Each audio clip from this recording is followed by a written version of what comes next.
So andito tayo ngayon sa Sagada, Mountain Province, dito sa cemetery. At makikita natin, napakaraming tao.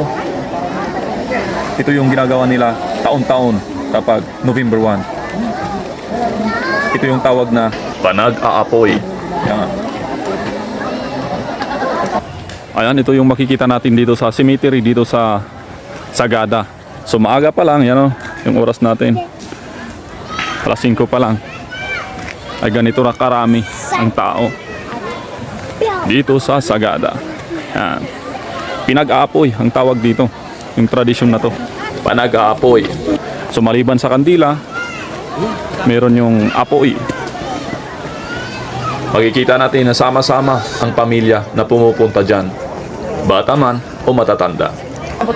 Siyempre kapag may mga ganitong aktibidad, hindi naman magpapatalo ang BFP, BGMP at siyempre PNP dyan sa Sagada para mapanatili ang safety at seguridad ng ganitong activity. Yan sina ma'am. Hello ma'am. Hi, sir. Yan. So first time natin na makapunta rito at makita itong pinag-aapoy dito sa Sagada Cemetery. Iyon. Daming tao.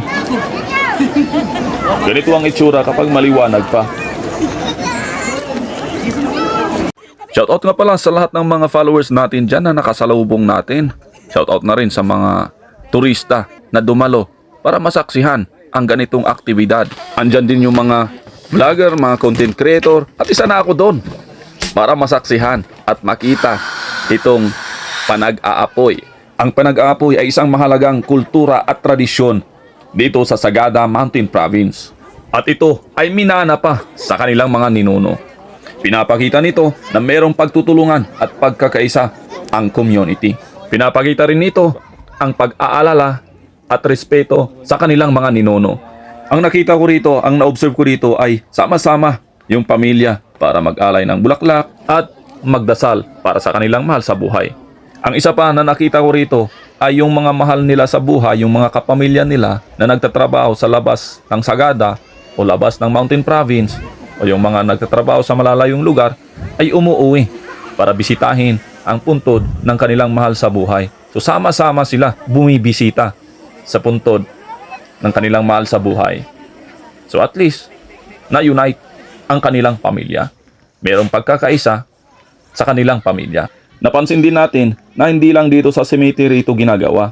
Kung ang puntod ay nasa kanilang bakuran, sa kanilang lote, ay doon na nila ginagawa itong panag-aapoy.